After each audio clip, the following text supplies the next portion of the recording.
Afternoon with news and politics. The big news this afternoon, the cancellation of Roseanne on ABC after racist tweets by the actress this morning. Now, this show was on the rise, had a lot of political undertones to it, and now it's gone. Jennifer Lawless, down at American, soon to be at UVA. What's the reaction been to this today?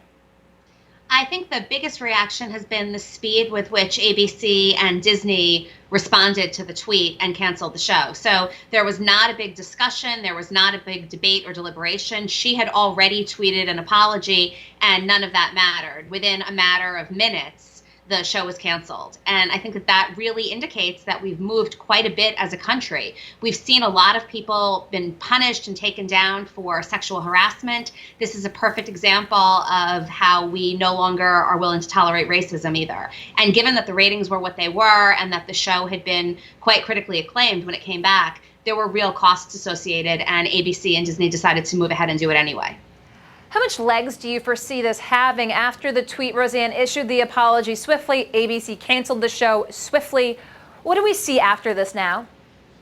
Well, I think some of it is going to come down to whether the president or his allies decide to tweet or speak in defense of Roseanne. Some of it is also going to come down to whether she decides to enter the fray and try and justify any of her actions or suggest that this was an overcorrection. At this point, I think it has legs to the extent that opponents of the cancellation decide to give it legs. And so let's talk a little bit. She did issue the apology today.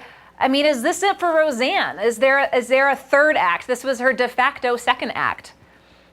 It's hard to imagine a third act. And part of the reason it's hard to imagine that third act is because this tweet was completely irrelevant. It was just a mean-spirited, racist comment targeted at Valerie Jarrett. It was not potentially interesting. There was nothing, even very timely about it. So I just think this was an example of career suicide at the second stage of the game.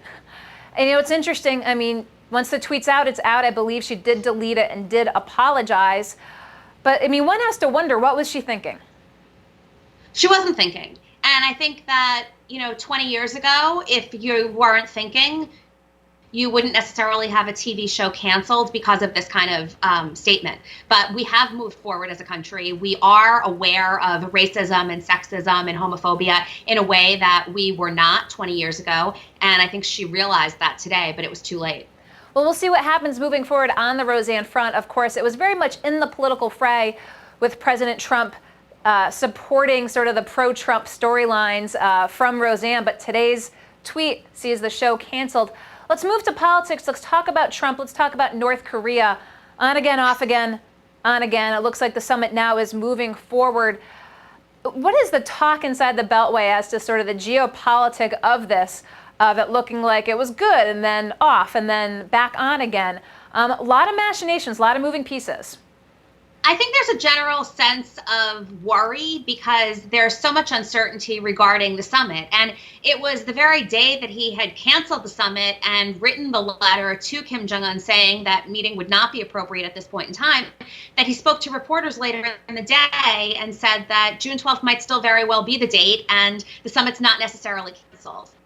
The uncertainty regarding the way that he makes these decisions, the flip-flopping back and forth, I think worries Democrats and Republicans alike because they're not exactly sure what side they're supposed to be on or what their talking points are supposed to be. Generally speaking, I think it had gotten to the point where the establishment was behind the summit, but I think there was also a big sigh of relief when it looked like it was not going to happen. And so we're now back to it looking like it's going to happen again, but the 12th is far away. And for this administration in particular, a lot can happen in 2 weeks. But it was interesting the way that the president had played it out, that letter, again, saying that it was off. He didn't go nuclear, if you will, as he's been known to do in the past with Kim Jong-un. I mean, does he get any credit for leaving the door open?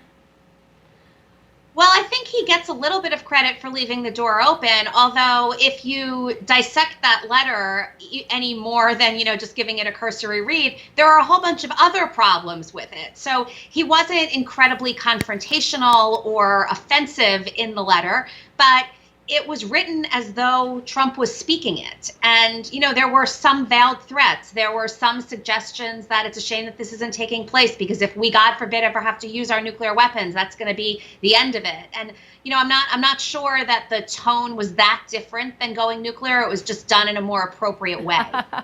Not tweeted that I'm out, no meeting. now it's back on. Let's talk a little bit about what's going on policy-wise inside the Beltway while we have you. A lot of talk right now about, again, where we're at with Dreamers. Yeah, I mean, and something that's really interesting about where we are with Dreamers and with DACA in general has to do with the video footage and the photos that we've been seeing over the course of the last couple of weeks and the last few days in particular. And again, this is one of those things where if you think back to 2006, when we had the last really big discussion about comprehensive immigration reform, Twitter was barely a thing. Social media hadn't sort of taken hold the way that it has. We weren't getting these kinds of images. We weren't seeing, these incredibly powerful photos of children being removed from their parents' care. And so I think that this is not particularly helpful for the president because it's not just that he wants to make sure that there is border security and there's money for a wall before he's willing to engage in comprehensive reform. He's now got to say that that's more important than watching these really dramatic images of children being separated from their families. And, I think ultimately he loses the visual day. Well, there was an interesting piece on Politico today with the picture that's been going around with two children on the floor that the president said that was under the Obama administration.